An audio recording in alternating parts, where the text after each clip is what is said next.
Brilliant. Well, that's recording. So we're there. That's it. Let's suck it in. Suck it in. That's it.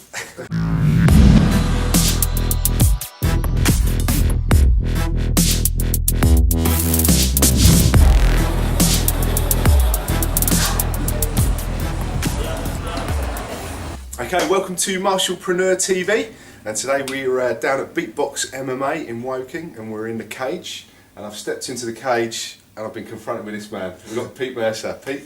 Nice to meet you, buddy. How you doing? I'm very well, thanks, mate. Fantastic, thanks for having us down. I had a chat with Pete a little while ago, and we did some video and I sort of screwed it up really, it's my own fault. So, you know, Pete was kind enough to tell us about boxing promotions, or actually MMA promotions, fight promotions, and also being a professional fighter as well. So I was just going to elaborate a bit more on what we talked about last time. Sure thing. And for those of you at home who may not know Pete, could you introduce yourself, a little bit about your background, sure. How you started in martial arts? Cool. I'm Pete Mercer. I've fought boxing before when I was younger. Done some MMA, some boxing, unlicensed boxing as well, and K-1, which is my forte, I guess. So I've 14 fights, won some local titles and some bigger titles, but there's loads of them around these days, so done all right out of it. Yeah, great. Yeah. And you also had your own promotions as well. Yeah, the Dynamite Fight Series, and it's the 5th show. Doing really, really well to the last one, which absolutely sucked, which is no fault of my own, which I'll talk about later. But yeah, it's something I'm really enjoying doing. It's hard work. It's honest stuff, and that's why we get people onto Martialpreneur TV. You know, we have the ups and the downs. And, it's a few downs. Yeah, absolutely. So, I mean, you've got a lot of pedigree there with your fighting. How did it start in the beginning for Pete? What was the spark moment that was like, I love this? Watching Karate Kid, stuff like that, and then like the Bruce Lee movies, and then get hooked on Tyson and like the Prince Nazims, and then I was born in Liverpool but brought up in London and got bullied a lot. Right. So it was kind of just getting bullied and bullied. Then I just kind of found boxing and fighting. It kind of was like my fuel to not get bullied anymore. Right. Okay. So did you start at like local dojo? What was the beginning? I started doing karate in Liverpool. That was actually when I was just enjoying. I wasn't actually a bullied kid. I was just a Liverpool tearaway, little rascal. When I went to London, I joined. I can't remember the name of the place. But I started doing bits and bobs. And when I got to Cambridge, I joined Huntingdon Police boxing team, which is the ABA team there. Cool. So I boxed for the police. Staying with the right people. Yeah. So, when did you move on from there? Did you do any fights like professionally or anything with police boxing? Or? I did lots of like inter-club stuff, and I actually went to get my licence, but then I moved. Right. And then I went down to Surrey, and that's where I met my original coaches, Gaz Royston and Alex Reid. Right. Okay. Gaz Royston was my first coach for MMA, and I did like some inter-club stuff. And I remember getting armbarred and losing a fight. I was working, I got a phone call, so I just went down, finished my shift and bought a pair of shorts. And then I was fighting this guy like this tall, I couldn't hit him to the head. Right. And I was actually winning, but they got taken down and armbarred. But I didn't know what an armbar was, so that kind of like pissed me off. Right, he was like, what happened to you? Yeah. So I kind of like started training more, but then met Alex, and he started teaching me the kickboxing side, and that was what I really enjoyed doing. Right, okay. So I stuck with the kickboxing. Fantastic. So I think you moved into, was it K-1? K-1, yeah. Yeah? So how did that work out for you? Yeah, it ended up it was weird, like the first fight I got pushed into kind of thing, I was one of those guys where I was doing really well in the gym. Yeah. Everyone who was there, like these fight guys and guys who went, I was just winning against everybody. Right. But I was a bit nervous to take a fight, and then got pushed into it by Alex, and I was fighting Andy Jardine's show, and then I just smashed that. Right. And then I was like, bloody hell, this is kind of easy. Yeah. Let's do it. But then I started taking all these fights and winning without really taking it too seriously. Then I started taking it a bit more serious. Right, okay. So it was sort of... So, is it? No, not yet. He's not in yet? No. Oh. As I say, we're down in the gym today, so you know we're just catching a bit of spare time. But so you found a bit of a duck to water, as it were, with the K-1. Yeah, it's really strange though. My first few fights, I didn't throw no leg kicks. Right. Not one, I was just all hands. Right. But then I started learning the hard way. You need to start getting your kicks up. Yeah. So I went out to Thailand a few times, and then The kicks are getting pretty good, but I want to get on par with my hands, so just started training my legs a lot more, and then I started using my legs and knees. Absolutely. So instead of just hands. So yeah, make use of everything there. Yeah, exactly. Yeah. I've had a session with Pete down here in his K-1 class, and yeah, legs, hands, feet, everything coming at you. Thanks, So from there, I mean, you more recently, like we said, Dynamite Fight Series. Yeah. What's the process for that? I mean, with Martialpreneur TV, I like guys to see different ways of making a living, income, you know, following your passion with the martial arts. And so how did that come about? So obviously we all love the martial arts, whatever we do, but when it comes to actually going, right, I'm going to create a fight series, and do a promotion. How does that happen? How does that work? It started, but I've always worked for a living, one way or another, and I had a good living. Yeah. And then I thought, I really enjoy this, and I wasn't getting enough of it when I was working. Right. And having all the fight stuff around it, so I just took the leap and went for it. Right. So sometimes I kind of regret not having a great living out of it, but I get the enjoyment out of it. Absolutely. So I had all these big classes going on, and I kept getting phone call after phone call for fighters. Yep. And I got like lots of encouragement to do one myself, so I just did it. Okay. After about a year of thinking about it, a year or so. Right. And so the first one, it was just a blinding success. Yep. But I aimed making the fight show trying to make it as glitzy and as possible. Right. Like you get the big shows where the fighters get that 15 minutes of fame, which they deserve. Yeah, absolutely. Yeah. But try and give it to the guys who are just coming through, so they can still get in a pedigree doing their like amateur fights. Yeah. But it's under the spotlight, so it's probably a bit harsh on them. But that's what they want. Yeah, sure. So what was the first one you did? What was the first fight series? First one was I think it was like 2009, and it was 12, 13 fights, and it was only 2 fights that were paid. Right. And the rest were like shin guards, big gloves. Right. And it was a mixture of K-1 and MMA. Right. Okay. That was it. It was just kind of like it's kind of interclub style, but on a show and a cage grand and lights. scale. And, yeah, exactly. So nice. Okay. So then, I mean, sort of backtracking a little bit is I'm always quite interested in people looking to actually go and fight. Yeah. Like myself, would be interested in looking at getting a bit more shape. Yeah. Getting some more training in, but looking to maybe do an MMA fight. I mean, I'm from a more of a traditional background and also combatives, so it doesn't really translate as easily to MMA. What would be your sort of recommended path for someone who's looking A to get into fighting, and B maybe looking to earn purse money from it? What would be your tips? First of all, to get into it, if you've got like a network of people go to a reputable gym. Yeah. Someone who's been there and done it first of all, and they've got a good reputation. They've got a good team around them. Yeah. So when they put fighters out, they represent that gym, and then just keep training at it. You've got to get the rounds in sparring. That's a must. Yeah. Because you learn technique on pads. Sometimes it doesn't translate well into sparring. You have to fine-tune your technique into sparring. Right. And then just start going into the interclubs. Right. Okay. And if you're at a good gym, they'll put you into the interclubs. Naturally, that's what a good coach would do. Right. To make sure your skill set and your experience is paying off. Cool. Okay. So what sort of way fighters get paid and things? How does that work? Obviously there's amateur, semi-pro, and pro kind of categories. How does that work within? I mean, obviously within your fight promotion is what different to others, but how does that work? It's a good question. Go back 3 years ago. One second. Yeah, sorry about that. So go back 2-3 years ago, there wasn't so many semi-pro shows around. Right. Basically, it's a case of once you start getting your rounds in, you start, you're like a pro, so they say. There's no governing body to say otherwise. Right. It's kind of like when we last spoke, you were saying it's not quite as regulated as say boxing would be. Yeah, it's a grey area. There's no like one big umbrella to say UFC MMA and BAMA, we control you. They control themselves. Right. So effectively, you can get an independent fighter, which is another can of worms to open. Can turn up and they can fight pro. Right. Just keep a promoter happy to step in against a big ticket seller who's another pro. Yep. So that's kind of like a grey area that needs to be rectified. Right. So my shows would be, for example, if you've had 1 or 2 fights with shin guards, in my opinion, it's an amateur. Yeah. You know. Sure. So you just turn up, maybe get a ticket deal. Yeah. But at that stage of your fighting career, you're doing it for the love and not for the money. Yeah, yeah, absolutely. You know? Yeah. And you can't. It's like all things, you can't expect to just go in and be, you know, in the limelight as the pro. Yeah, exactly. But one thing I'm noticing now, and it's a mistake I made. I was talking to a friend of mine, Kyle Greaves, who does Stand and Bang. Right.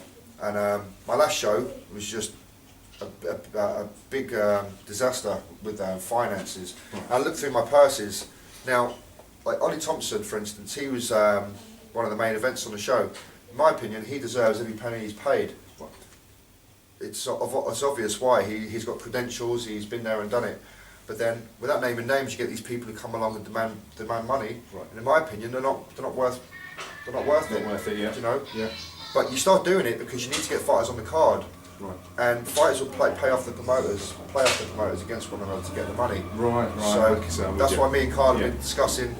You know, we're going to start. Promoters have to take a front about it. I'm all for fighters getting money when they deserve it. Absolutely. When I fought, I had to pay to go and take a fight. Yeah. That's the way it should be. You have to show the want to go and fight, and not these idiots. And I'll say idiots. Just turn up and say, "Oh yeah, what's the purse? What, 500 quid?" Well, you're not worth 500 quid. Yeah. Simple as that. Exactly. And who are you? Yeah. Yeah. Go and have some fights and prove it. You know, and then you start demanding money. Yeah. And it's not even mega money then. The fact that it is, you can't just turn up and say, "I want £1,000." I'm like, well, yeah. I'll just address this now. I've had a fight show. A guy called Matthew Manners, for instance. He turned up. He took a fight against my guy Chai. Chai threw like a leg kick, and then he went down. I had to pay him 500 quid. I was furious. I had another guy, Polkop, took a fight.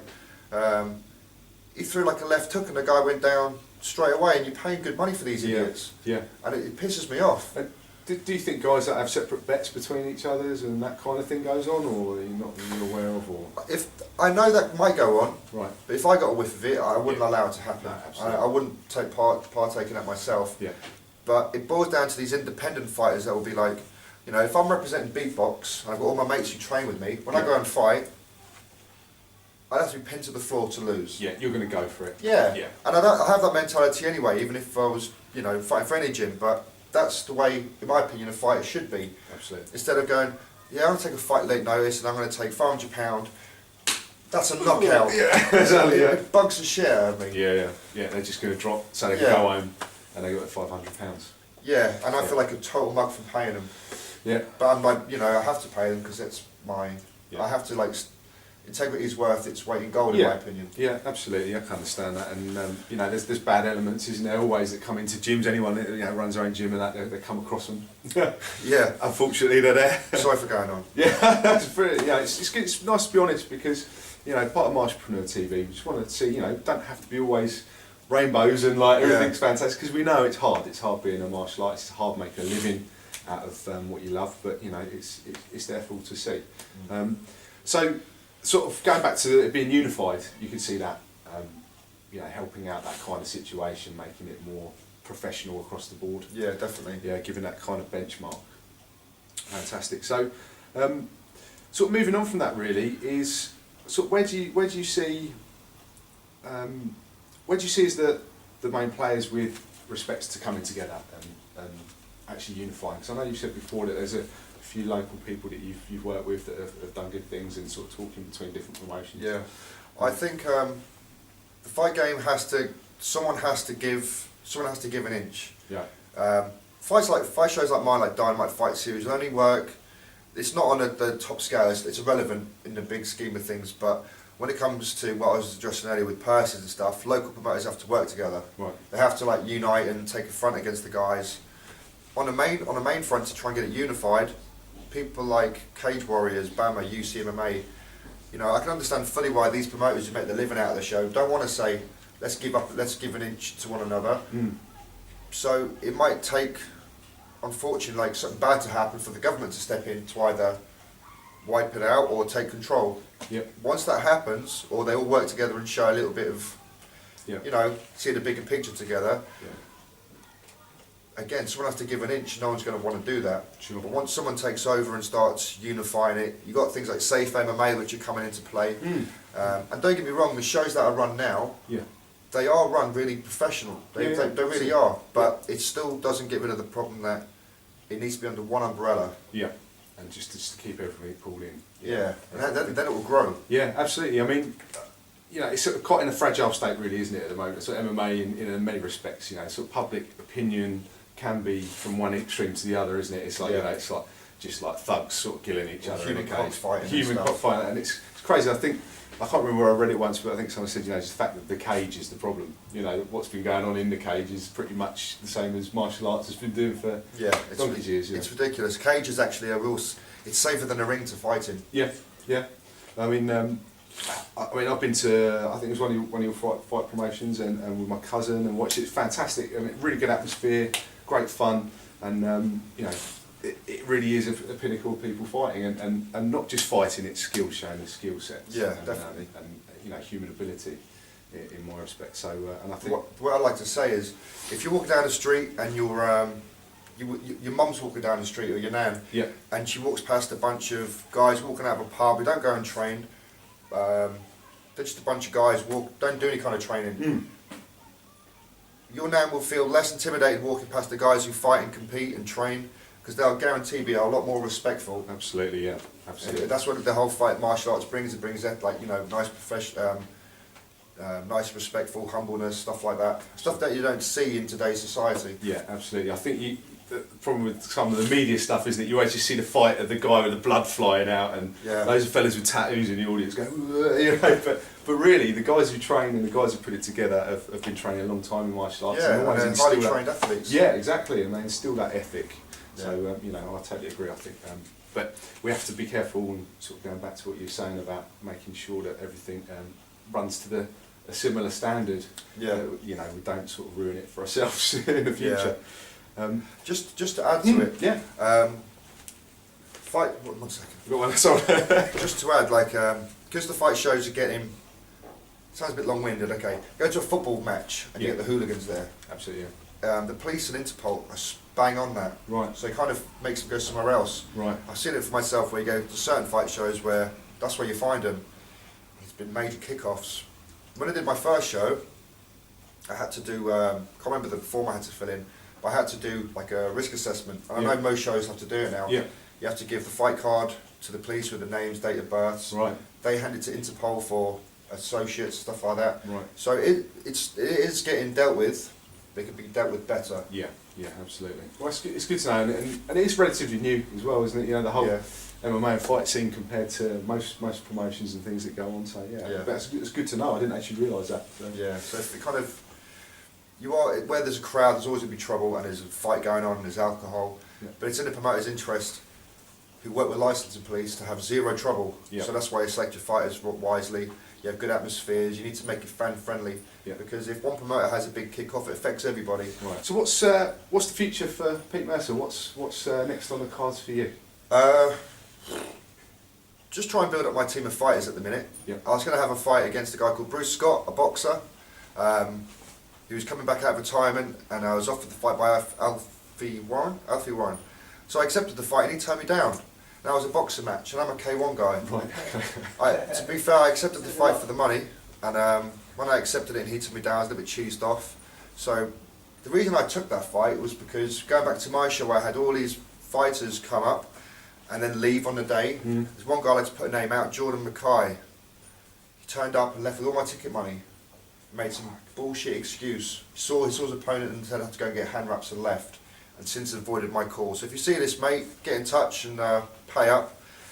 Sorry about that. So it's all these guys who like turn up and they want to have, as soon as they get their fight posted, they're happy. Yeah. They're pub heroes. Yeah. So after dealing with all these idiots, and they are idiots. Yeah. I thought that guy there is someone I've watched when I was younger on TV, and I wanted to fight him, knowing that I might get my ass kicked. But going in there trying to win. Yeah. But just showing what fighters are about, what heart's about. Yeah. Do you know what I mean? Absolutely. So since Bruce turned it down, I'm going to just concentrate on my guys, concentrate on my own life, and get my show up to scratch. And when I do manage the next show, not deal with idiots or independent fighters. Yeah, I have to say, I mean, I've heard a similar story. A friend of mine in Ireland who runs an MMA team, and he had a group of guys been training up for months, and then turn up to a show and actually cut his own, didn't even bother the show, and it's. They don't understand the hard work goes behind it. Yeah, exactly. So it just lets everyone down the chain as well. Yeah. And it's your living, You're not doing it for charity. It's your living behind it. You know, there's always someone that has to suffer for that. So, yeah. And training, teaching, training. Yeah. So I've got this is Beatbox where I'm pretty much based. It's wicked gym. Wicked gym. It's a good atmosphere. There's so it's a good atmosphere. Like there's no bullies, no egos. Just good hard training. We've got a good set of guys coming out now. Mainly K-1. We've got Steve Obi here, who's the MMA coach, and he's an awesome fighter. He's really good, yeah. I've seen him fight. I have a better body than Steve Obi. Yeah. So it's just beatbox. I'll be on Mondays and Wednesdays. Mondays sparring, which is good sparring, real hard sparring, and Wednesdays, which is technical. And yeah, that's pretty much it. Just focus on getting the team better and working towards getting my show up and running for next year and better and stronger. Yeah. Fantastic. That sounds great. I really appreciate you spending the time. It's been an absolute pleasure. Thank you very much. No, thanks for having us down here. This is brilliant. So yeah. So if you want to find Pete down at Beatbox, or are you on Facebook? All those on Facebook, just Pete Mercer on Facebook, and I think I have a website, petemercer.com. Yeah. I'm not sure if it's been updated or whatnot. I have someone looking after it for me, but it'll be updated soon. I'm going to get that sorted. Cool. Fantastic. Thanks very much again, Pete. Thank you. Cheers, guys. Cheers.